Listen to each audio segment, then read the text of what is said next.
Hello friends, welcome है आपका एक बार फिर से मेरे चैनल में। आप ये जो प्लांट देख रहे हैं, इसका जो पोट है वो डैमेज हो गया है, तो मैं इसको रिपोर्ट करने वाली हूँ। इसमें 2 प्लांट लगे हुए हैं। ये थूजा का प्लांट लगा हुआ है, जिसको मैंने 2 साल पहले बीज से तैयार किया था और ये काफ़ी बड़ा हो गया है, ये। और ये वाला जो प्लांट है, इसकी वीडियो मैं पहले भी शेयर कर चुकी हूँ। ये मेरा स्टैंडिंग रोज़ है, इसको मैंने खुद ही तैयार किया है। जो भी ग्राफ्टेड इस पे ब्रांचेस हैं वो मैंने खुद ही तैयार की हैं, और इसकी हालत भी थोड़ी ठीक नहीं है।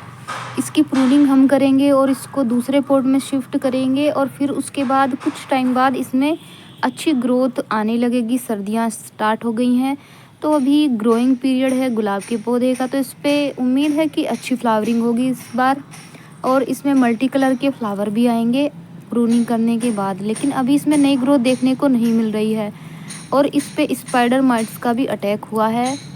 यहाँ पे इसके जो लीव हैं वो इस तरह के हो रहे हैं, तो इस पे भी मैं दवाई का स्प्रे करूँगी। मैंने पहले भी बताया है आपको कि आप थाइनोगाइड का यूज़ कर सकते हैं या फिर नीम ऑयल का यूज़ ज़रूर करें। इसकी मिट्टी जो मैं तैयार करूँगी उसमें नीम खली का यूज़ भी करूँगी, वो काफ़ी अच्छी रहती है। प्लांट की इस तरह के इंसेक्ट कम लगते हैं पौधे में। गुलाब में ये चीज़ देखने को मिलती है सर्दी के मौसम में। जब सर्दियाँ आती हैं, ये देखिए पत्तों पे पीछे इस तरह के एफिड्स दिखाई देंगे आपको।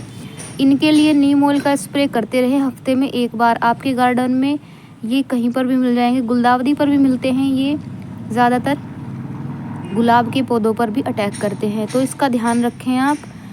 जो सीड शॉप होती है उस पे थाइनोगाइड के एक नाम से एक दवाई आती है, उसका स्प्रे करें। इसके लिए बहुत अच्छी दवाई है, वो मैंने भी यूज़ की है। 1 बार डालने से ही इफ़ेक्ट हो जाता है प्लांट पे।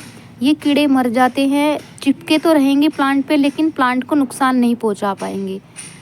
नीम ऑयल इतना ज़्यादा बेनिफिट नहीं करता है अगर ज़्यादा आपके प्लांट पे इंसेक्ट लग जाते हैं। ये दवाई इस तरह की है कि प्लांट को कोई नुकसान नहीं पहुंचाती है, इंसेक्ट पे इफ़ेक्ट करती है बहुत जल्दी से।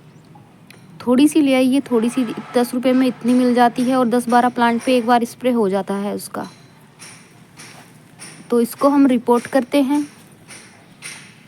मैंने ये पोट ले लिया है, और इसमें मैंने नीचे सूखी पत्तियाँ डाली हैं, ऊपर थोड़ी सी कंपोस्ट डाली है। लीव कंपोस्ट मेरे पास थी, वो मैंने डाली है। और नीचे आप देख सकते हो इसमें सूखी पत्तियाँ हैं, जिससे कि ड्रेनेज सिस्टम अच्छा बना रहे और ये डिकम्पोज हो जाएंगी मेरी पत्तियाँ। मिट्टी का क्या रेशो रखना होता है, मिट्टी 50% नॉर्मल गार्डन सॉइल ली है, 20% मैंने इसमें सैंड का यूज़ किया है, बाकी मैंने कंपोस्ट ऐड की है। तो इसको फिल करने के बाद उसको पोट से निकाल लूँगी मैं और इसमें ऐड कर दूँगी।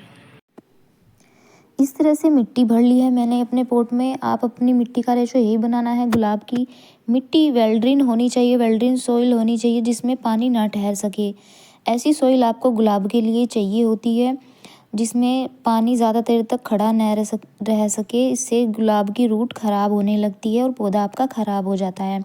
मैं कोशिश करूँगी इसको पूरा निकालने की, लेकिन ऐसा हो नहीं पाएगा। पोट पूरी तरह से डैमेज हो चुका है, तो ये फटेगा ही फटेगा। मेरी कोशिश नाकाम रहेगी, और ये फट गया है एक साइड से, तो इसको तोड़ के हमें निकालना पड़ेगा। पोट को पूरी तरह से पूरा डैमेज हो गया है। प्लास्टिक के पोट की बस यही ख़राब बात होती है कि जब धूप में रखे रहते हैं तो ये इस तरह से ख़राब होने लगते हैं, लेकिन मिट्टी के पोट इससे ज़्यादा ख़राब हो जाते हैं, मतलब जल्दी ख़राब हो जाते हैं। 1 साल भी नहीं चल पाते हैं, वो टूट भी जाते हैं इधर उधर रखने से। इसीलिए प्लास्टिक के गमले लेने पड़ते हैं। सीमेंट के गमले अगर अच्छे हैं, पक्के वाले हैं, तो अच्छा रहता है, वो सबसे ज़्यादा चलते हैं। लेकिन ज़्यादातर कच्चे गमले मिलते हैं, पूरी तरह से उनमें सीमेंटेड नहीं होता है, रेत ज़्यादा मिलता है उनमें। तो मिलावट गमलों में काफ़ी आने लगी है, इसीलिए प्लास्टिक के पोट का ज़्यादा क्रेज़ है।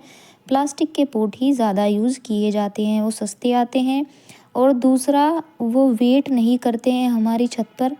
वज़न कम रहता है, मिट्टी का ही वेट रहता है। मिट्टी भी हल्की बनाए छत पर अगर आप गार्डनिंग कर रहे हैं।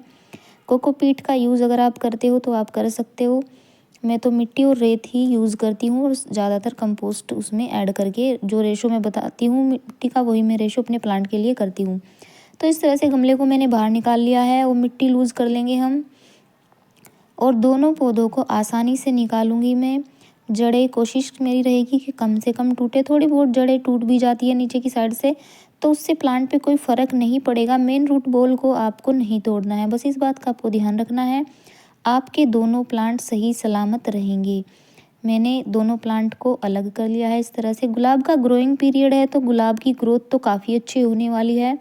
जड़ अगर इसकी थोड़ी बहुत टूट भी जाती है तो इसको कोई फ़र्क पड़ने वाला नहीं है।